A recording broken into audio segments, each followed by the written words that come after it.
औज़ुबिल्लाहिमिनश्शैतानिर्रजीम बिस्मिल्लाहिर्रहमानिर्रहीम। I am your chemistry teacher Shahzeb Kiani. आज हम लोगों ने चैप्टर 4 का इंट्रोडक्शन स्टार्ट करना है इस वीडियो में।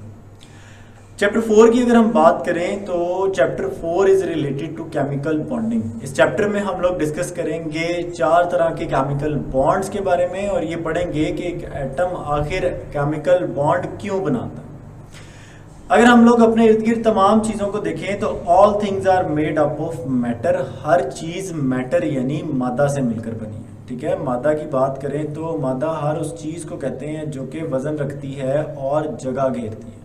मिसाल के तौर पर अगर हम बात करें मोबाइल की तो मोबाइल इज़ अ मैटर, ये एक वज़न रखने और जगह घेरने वाली चीज़ है। इसी तरह से pen, book, table, chair, sofa, bed, जिन घरों में हम लोग रहते हैं, गाड़ियाँ, दरख्त, ये तमाम चीज़ें वज़न रखती हैं और जगह घेरती हैं, इसलिए इनको कहा जाता है matter. All matter is made up of building units called atom. और तमाम मैटर यानी जो मादा है ये एटम से मिलकर बना हुआ है। बिल्डिंग यूनिट कहते हैं इसको तामीर करने वाले इज्जा।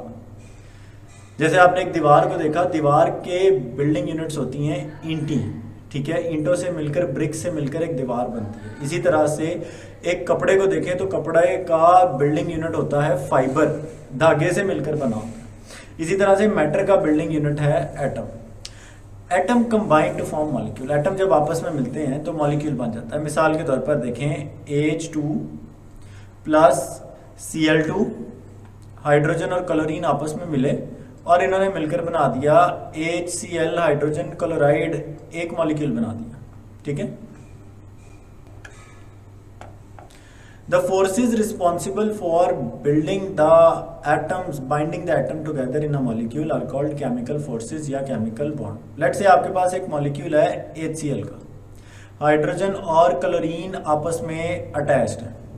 हाइड्रोजन और क्लोरीन को बाहम आपस में जोड़े रखने के लिए जो दरकार कुव्वत है, जो दरकार फोर्स है, ये देखें, एक हाइड्रोजन का एटम, एक क्लोरीन का एटम, और ये दोनों आपस में अटैच है। इनके दरमियान वो फोर्स, वो ताकत विच इज़ रिस्पॉन्सिबल, जो जिम्मेदार है बाइंडिंग, जोड़े रखने के लिए, दी एटम्स टुगेदर, एटम्स को आपस में, कौन से एटम को, हाइड्रोजन एटम को और क्लोरीन एटम को, इन अ मॉलिक्यूल, एक मॉलिक्यूल की शक्ल में। तो एक मॉलिक्यूल की शक्ल में दोनों एटम्स को आपस में जोड़े रखने वाली कुव्वत को, फोर्स को कहते हैं केमिकल फोर्स या chemical bond. These bonding forces which keep the atom together will be discuss in this chapter, और हम लोग उनके बारे में पढ़ेंगे। बात करते हैं फॉर्मेशन ऑफ केमिकल बॉन्ड की। ये केमिकल बॉन्ड है क्या? किसी भी एटम को केमिकल बॉन्ड बनाने की जरूरत क्यों पेश आती है?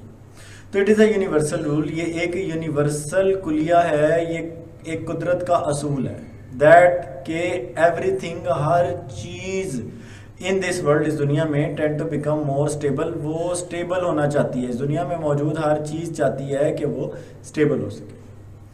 Atom achieve stability, atom stability achieve करते हैं बाय अटेनिंग, हासिल करके, electronic configuration of inert gas. याद रखें, कोई भी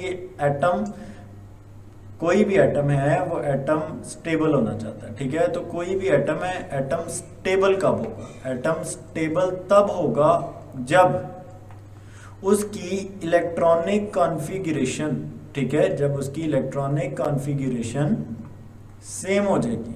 किसकी इलेक्ट्रॉनिक कॉन्फ़िगरेशन से रिजेंबल करेगी? नोबल गैसेस की। तो नोबल गैसेस की इलेक्ट्रॉनिक कॉन्फ़िगरेशन से जब वो रिजेंबल करेगी तो हम उसे कहेंगे कि वो स्टेबल हो चुका है। ठीक है, मसलन NH2NP6 होती है general electronic configuration of noble gases. तो जब किसी भी एलिमेंट की या एटम की इलेक्ट्रॉनिक कॉन्फ़िगरेशन नोबल गैसेस जैसी हो जाएगी तो वो स्टेबल हो जाएगा। नोबल गैसेस की बात करें तो आपके पास ये देखें, नियॉन, इसकी इलेक्ट्रॉनिक कॉन्फ़िगरेशन जनरल NH2NP6 की बेस पर अगर मैं बात करूं तो इसका ऑक्टेट कंप्लीट है, इसका डुप्लेट कंप्लीट है, इसका भी ऑक्टेट कंप्लीट है। रूल ऑफ अटेनिंग स्टेबिलिटी, कोई भी एलिमेंट स्टेबिलिटी कैसे अचीव करता है? कोई भी एलिमेंट स्टेबिलिटी अचीव करता है जब उसका डुप्लेट रूल या ऑक्टेट रूल फॉलो हो जाता है। डुप्लेट रूल की बात करें तो अटेनिंग 2 इलेक्ट्रॉन्स, जब आउटर मोस्ट शेल या वैलेंस शेल में 2 इलेक्ट्रॉन आ जाते हैं तो इसको डुप्लेट रूल कहा जाता है। और जब आउटर मोस्ट शेल या वैलेंस शेल में 8 इलेक्ट्रॉन्स आ जाते हैं तो इसको कहा जाता है ऑक्टेट रूल। हैविंग या attaining 8 electrons in the outer most shell और वैलेंस शेल। अब डुप्लेट रूल की एग्जांपल की बात करें तो एग्जांपल ऑफ डुप्लेट रूल में हमारे पास है हीलियम। हीलियम के आउटर मोस्ट शेल में देयर आर 2 इलेक्ट्रॉन। और अगर ऑक्टेट रूल की बात करें तो आर्गॉन या नियॉन के आउटर मोस्ट शेल में 8 इलेक्ट्रॉन्स होते हैं। तो ये आपके पास इंपॉर्टेंट शॉर्ट क्वेश्चन है कि व्हाट इज डुप्लेट रूल या व्हाट इज ऑक्टेट रूल।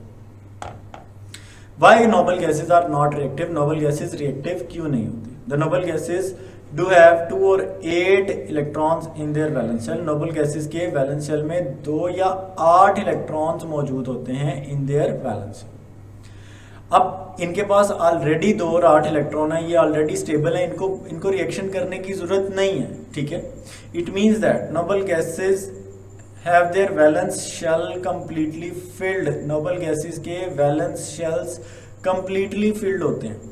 अब नोबल गैसेस के वैलेंस शेल कंप्लीटली फिल्ड होते हैं, इसलिए उनको अपने वैलेंस शेल कंप्लीट करने की जरूरत नहीं है। Their atoms do not have vacant space. उनके एटम्स के पास कोई एक्स्ट्रा जगह नहीं होती उनके आउटर मोस्ट शेल में कि वो एक्स्ट्रा इलेक्ट्रॉन को अकोमोडेट कर सकें। जैसा कि आप ये देखें, आर्गॉन के आउटर मोस्ट शेल में ऑलरेडी यहाँ पर 8 इलेक्ट्रॉन पूरे हैं, इसको कोई ज़रूरत नहीं है कि किसी और इलेक्ट्रॉन को ये गेन करे। इसी तरह से नियॉन के आउटर मोस्ट शेल में भी 8 इलेक्ट्रॉन पूरे हैं। तो देयरफॉर इसलिए Nobel gases do not gain, ना तो ये गेन करते हैं, दे डू नॉट लूज, ना ये लूज करते हैं, ना ये शेयर करते हैं इलेक्ट्रॉन्स को, इसीलिए ये नॉन रिएक्टिव होते हैं। Noble gases are non reactive. ये इंपॉर्टेंट शॉर्ट क्वेश्चन है कि क्यों नोबल गैसेस रिएक्शन नहीं करते। तो noble gases are not reactive because they do not have any capacity in their valence shells. Noble gases के वैलेंस शेल मुकम्मल तौर पर फिल्ड होते हैं। और इनके वैलेंस शेल की बात करें तो इनके वैलेंस शेल में सिवाय हीलियम के 8 इलेक्ट्रॉन कंप्लीट होते हैं, इसलिए हम ये कहते हैं कि इनका ऑक्टेट कंप्लीट है। Importance of noble gas electronic configuration की अगर मैं बात करूं तो importance of electronic configuration of noble gas lies in the fact that all other atoms they try their best to have the noble gas electronic configuration. हर atom, हर unstable atom ये चाहता है कि वो अपनी इलेक्ट्रॉनिक कॉन्फ़िगरेशन नोबल गैस जैसी कर दें। ऑल अदर एटम्स, जितने बाकी तमाम एटम्स हैं, ये गेन करते हैं, ये लूज करते हैं या ये शेयर करते हैं, ठीक है। ये गेन करते हैं, लूज करते हैं या शेयर करते हैं electrons to attain electronic configuration of noble gas, ताकि ये नोबल गैस जैसी इलेक्ट्रॉनिक कॉन्फ़िगरेशन हासिल कर सकें। So atoms from chemical bond, atom chemical bond बनाते हैं to achieve stability like noble gases, ठीक है। मिसाल के तौर पर देखें, सोडियम के आउटर मोस्ट शेल में इलेक्ट्रॉन्स की तादाद है 1 इलेक्ट्रॉन और क्लोरीन के आउटर मोस्ट शेल में इलेक्ट्रॉन की तादाद है 7। अब सोडियम चाहता है कि उसके पास 8 इलेक्ट्रॉन पूरे हो जाएं और क्लोरीन भी चाहता है कि उसके पास 8 इलेक्ट्रॉन पूरे हो जाएंगे। 8 इलेक्ट्रॉन पूरे करने के लिए, ऑक्टेट कंप्लीट करने के लिए सोडियम 1 इलेक्ट्रॉन लूज कर देता है और क्लोरीन 1 इलेक्ट्रॉन गेन करता है।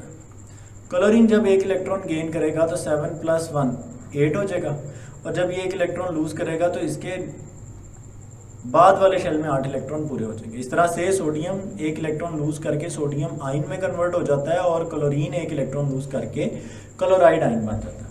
अब अगर आप इसका आउटर मोस्ट शेल देखें तो इसके आउटर मोस्ट शेल में 8 इलेक्ट्रॉन्स हैं और क्लोरीन की अगर हम बात करें तो क्लोरीन के आउटर मोस्ट शेल में भी 8 इलेक्ट्रॉन है और इस तरह से सोडियम 1 इलेक्ट्रॉन लूज करके और क्लोरीन 1 इलेक्ट्रॉन गेन करके स्टेबल हो जाता है और इनकी नोबल गैसेस जैसी इलेक्ट्रॉनिक कॉन्फ़िगरेशन हो जाती है। जैसे सोडियम की इलेक्ट्रॉनिक कॉन्फ़िगरेशन नियॉन जैसी हो जाती है और क्लोरीन की इलेक्ट्रॉनिक कॉन्फ़िगरेशन आर्गॉन जैसी हो जाती है।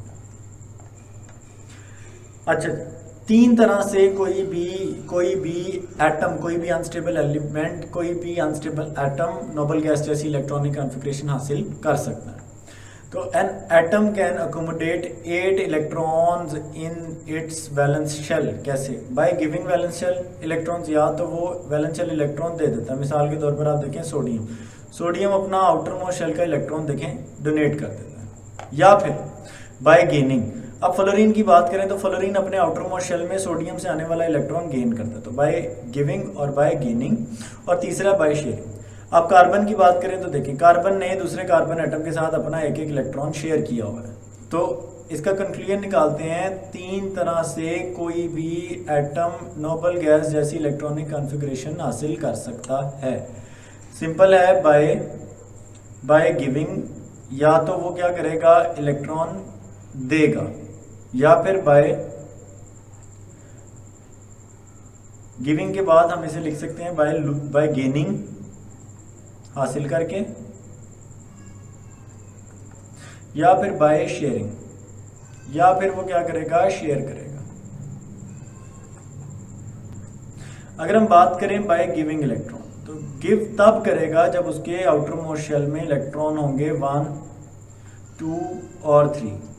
गेन तब करेगा जब इलेक्ट्रॉन्स की तादाद आउटर मोस्ट शेल में होगी 5, 6 और 7। और शेयरिंग तब करेगा जब कोई नॉन मेटल बॉन्ड बनाएगा या कोई नॉन मेटल रिएक्शन करेगा किसी दूसरे नॉन मेटल के साथ।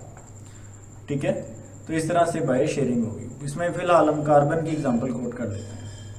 ठीक है,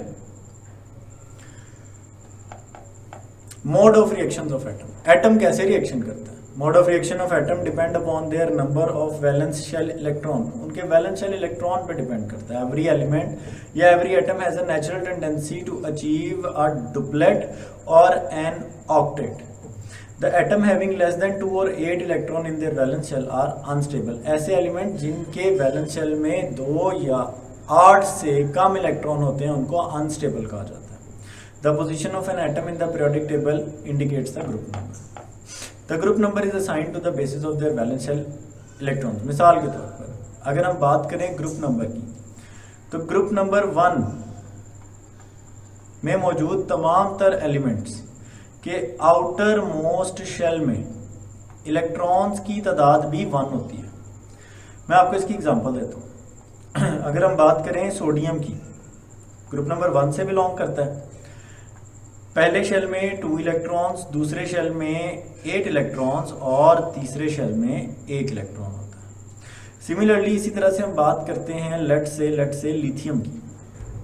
तो लिथियम के पहले शेल में 2 इलेक्ट्रॉन्स और दूसरे शेल में 1 इलेक्ट्रॉन होता है। आप देख सकते हैं कि सोडियम और लिथियम दोनों के आउटर मोस्ट शेल में इलेक्ट्रॉन की तादाद है 1 और इसी बेस पर इनको रखा गया ग्रुप नंबर 1 में। तो ग्रुप नंबर जो असाइन किया जाता है किसी भी एलिमेंट को, ये असाइन किया जाता है on the basis of valence shell electron. Valence shell electron की बेस पर ग्रुप नंबर असाइन किया जाता है। For example, group number 1 has only 1 electron. Group number 1 के एलिमेंट के पास सिर्फ 1 इलेक्ट्रॉन होता है इनके वैलेंस शेल में, और ग्रुप नंबर 17 के एलिमेंट्स के पास 7 इलेक्ट्रॉन्स होते हैं अपने आउटर मोस्ट शेल में। जैसा कि आप यहाँ देख सकते हैं कि ग्रुप नंबर 1 है, तो इन तमाम के आउटर मोस्ट शेल में इलेक्ट्रॉन्स की तादाद होगी 1। इसी तरह से ग्रुप 2 के एलिमेंट्स, तमाम तर एलिमेंट्स के आउटर मोस्ट शेल में इलेक्ट्रॉन्स की तादाद होगी 2 इलेक्ट्रॉन्स। ई रिप्रेजेंट करता है इलेक्ट्रॉन्स को। तो इसी तरह से, इसी वजह से इनको ये ग्रुप नंबर भी असाइन किया गया। तो ये आपके पास देखें ग्रुप नंबर 1 और ग्रुप नंबर 7 के डिफरेंट एलिमेंट्स की एग्जांपल है। आप देख सकते हैं ग्रुप नंबर 1 के तमाम एलिमेंट्स के आउटर मोस्ट शेल में सिर्फ और सिर्फ 1 इलेक्ट्रॉन है, इसीलिए वो सारे के सारे मौजूद हैं ग्रुप नंबर 1 में। और अगर आप काउंट करें तो ग्रुप नंबर 7 जिनको हेलोजेंस कहा जाता है, हेलोजेंस के आउटर मोस्ट शेल में इनके आउटर मोस्ट शेल में 7 इलेक्ट्रॉन्स हैं। तो 7 इलेक्ट्रॉन्स होने की वजह से इनको ग्रुप नंबर 7 में रखा गया। See you guys in my next video. Take care. Allah Hafiz.